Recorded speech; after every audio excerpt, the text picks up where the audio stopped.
नमस्कार साथियों, स्वागत है आपका दृष्टि CUET की नई श्रृंखला में। आज के इस एपिसोड में रसायन विज्ञान विषय के अंतर्गत हम जानेंगे उत्प्रेरक क्या होते हैं और परीक्षा में इससे संबंधित किस प्रकार के प्रश्न पूछे जा सकते हैं। तो चलिए शुरू करते हैं आज का यह एपिसोड।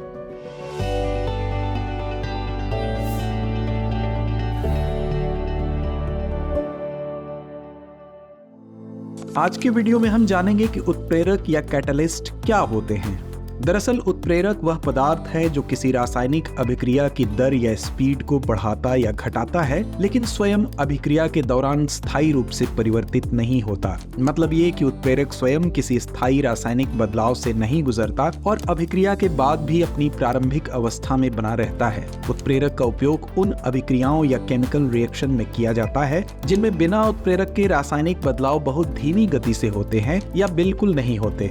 आइए अब जानते हैं कि उत्प्रेरक की विशेषताएं क्या होती हैं। अभिक्रिया की दर को बढ़ाता है। उत्प्रेरक रासायनिक अभिक्रिया की गति को बढ़ाता है जिससे अभिक्रिया कम समय में पूरी होती है। यानी उत्प्रेरक या कैटलिस्ट अभिक्रिया में लगने वाले समय पर प्रभाव डालता है, स्वयं में अपरिवर्तित रहता है। उत्प्रेरक का एक महत्वपूर्ण गुण यह है कि वह रासायनिक अभिक्रिया में भाग तो लेता है, लेकिन अंत में अपनी मूल अवस्था में बना रहता है, यानी उसके रासायनिक गुणधर्मों में कोई बदलाव नहीं आता। अभिक्रिया के बाद भी उत्प्रेरक की मात्रा और स्वरूप में कोई बदलाव नहीं होता। सक्रियण ऊर्जा को कम करता है।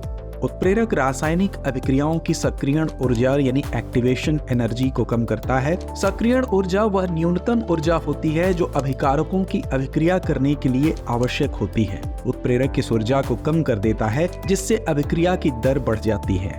विशिष्टता।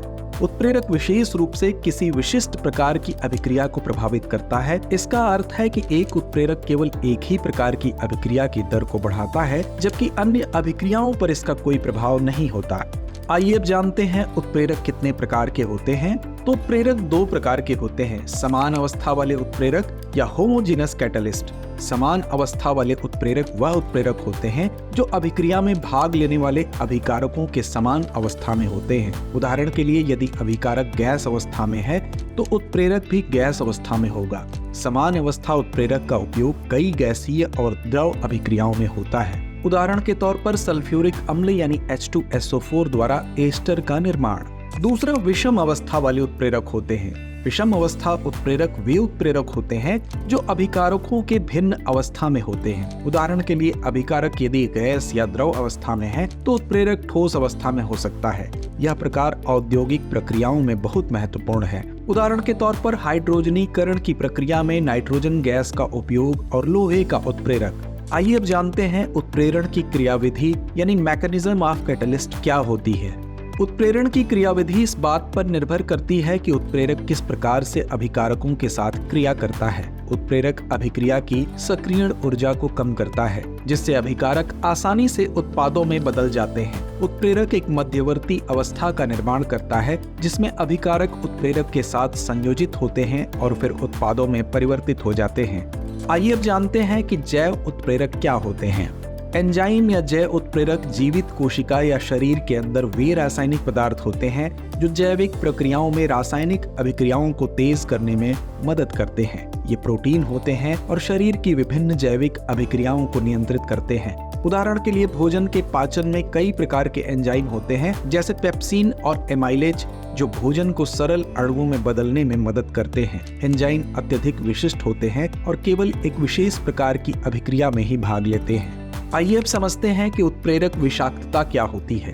उत्प्रेरक विषाक्तता तब होती है जब कोई पदार्थ उत्प्रेरक की सतह पर अवशोषित हो जाता है और उसकी गतिविधि को रोक देता है। इससे उत्प्रेरक अपनी कार्यक्षमता खो देता है। उदाहरण के लिए कुछ औद्योगिक प्रक्रियाओं में कार्बन मोनोऑक्साइड उत्प्रेरक की सतह पर अवशोषित हो सकता है और उसकी गतिविधि को कम कर सकता है।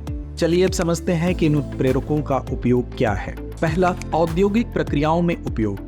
उत्प्रेरक का उपयोग कई औद्योगिक प्रक्रियाओं में किया जाता है जैसे अमोनिया का निर्माण, हैबर प्रक्रिया, सल्फ्यूरिक अम्ल का निर्माण, कॉन्टैक्ट प्रक्रिया और पेट्रोलियम उद्योग में क्रैकिंग की प्रक्रियाएं। दूसरा, पर्यावरण संरक्षण। उत्प्रेरक पर्यावरण के संरक्षण में महत्वपूर्ण भूमिका निभाते हैं, जैसे कि गाड़ियों में उपयोग होने वाले उत्प्रेरक कन्वर्टर जो हानिकारक गैसों को कम विषाक्त पदार्थों में बदलते हैं। इसके अलावा जैव उत्प्रेरक जैसे एंजाइम जीवों के अंदर होने वाली रासायनिक विक्रियाओं को तेज करते हैं, जैसे श्वसन, पाचन और प्रोटीन संश्लेषण। तो आइए अंत में नोट करते हैं आज का अभ्यास प्रश्न। एंजाइम मूल रूप से बने होते हैं विकल्प ए प्रोटीन, विकल्प बी कार्बोहाइड्रेट से, विकल्प सी वसा से या विकल्प डी विटामिन से। तो इस प्रश्न का जवाब कमेंट बॉक्स में देना ना भूलें। धन्यवाद।